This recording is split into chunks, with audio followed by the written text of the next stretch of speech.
चुनावी साल में वित्त मंत्री निर्मला सीतारमण ने अंतरिम बजट पेश किया। इनकम टैक्स समेत किसी भी तरह के डायरेक्ट और इनडायरेक्ट टैक्स और उनके स्लैब में किसी भी तरह का बदलाव नहीं। पीएम मोदी बोले, यह देश के भविष्य के निर्माण का बजट। वित्त मंत्री को भी दी बधाई। ये बजट मजबूत भविष्य की गारंटी है। देश के भविष्य के निर्माण का बजट। अंतरिम बजट पर बोले पीएम मोदी। केंद्रीय मंत्री अनुराग ठाकुर ने कहा कि पिछले 10 साल में 25 करोड़ गरीबों को गरीबी रेखा से बाहर निकालने का काम किया। ये भारत की मजबूत नींव रखने वाला बजट। एमपी में बजट पर गरमाई सियासत। कमलनाथ ने कहा, बजट नहीं सिर्फ झुनझुना है। जीतू पटवारी बोले, मोदी सरकार ने ईमानदारी से 4 झूठ बोले। ज्ञानवापी मामले को लेकर मुस्लिम संगठनों की जमीयत उलेमाए हिंद के दफ्तर में चल रही बैठक खत्म। कल 11:30 बजे कॉन्फ्रेंस कर दी जाएगी जानकारी। आरबीआई ने Shirpur people's cooperative bank limited पर लगाया 2 लाख रुपए का जुर्माना। हेमंत सोरेन 1 दिन की न्यायिक हिरासत में। ईडी ने मांगी थी 10 दिन की हिरासत। कोर्ट कल करेगी फैसला। हेमंत सोरेन की गिरफ्तारी के बाद आईएएस विनय कुमार चौबे ने अपने सभी पदों से दिया इस्तीफा। सीएम की गिरफ्तारी के 24 घंटे के अंदर लिया फैसला। जेएमएम और कांग्रेस विधायकों को लेकर हैदराबाद जाने वाली फ्लाइट रद्द। रांची से हैदराबाद जा रहे थे 43 विधायक। ले जाना चाहते थे महफूज जगह। खालिस्तान समर्थक नारे लिखने के लिए मिले थे 15,000। गिरफ्तार आरोपी को अमेरिका में रह रहे दोस्त के कहने पर लिखा।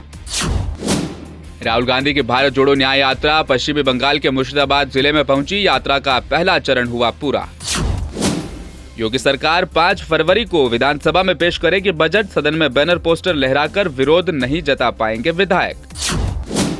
बारामती में डिप्टी सीएम अजित पवार के घर के सामने ओबीसी संगठनों का धरना। मराठा आरक्षण के बाद अब उठी ओबीसी रिजर्वेशन की मांग।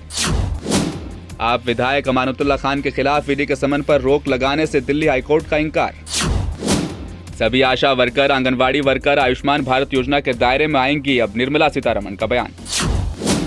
ज्ञानवापी परिसर के तहखाने में पूजा के बाद यूपी पुलिस अलर्ट पर। अफसरों को फुट पेट्रोलिंग के मिले आदेश। गुजरात के कच्छ में महसूस किए गए भूकंप के झटके। रिक्टर स्केल पर 4.0 रही तीव्रता। शिमला में सीजन की पहली बर्फबारी। हिमाचल में बारिश की वजह से 566 सड़कें हुई बंद। 1 लाख वाला लैपटॉप अब 15,500 रुपए में। HP, क्रोमबुक और डेल हैं इसमें शामिल। 3,000 रुपए सस्ता हुआ 50 मेगापिक्सल कैमरे वाला Vivo Y27 फोन। लोग जमकर कर रहे खरीदारी। 15,000 रुपए महज कीमत। टीम इंडिया शुक्रवार से विशाखापत्तनम में इंग्लैंड के खिलाफ खेलेगी दूसरा टेस्ट मैच। रोहित शर्मा की बल्लेबाजी और कप्तानी दोनों पर उठ रहे सवाल। पेटीएम के सीईओ ने आरबीआई की पाबंदी का निकाला तोड़। पेटीएम पेमेंट्स बैंक के साथ मिलकर काम नहीं करेगा। इसके उलट कंपनी दूसरे बैंकों के साथ काम करती नजर आएगी। अमेरिका में एक और भारतीय छात्र की मौत। 1 सप्ताह में 3 की गई है जान।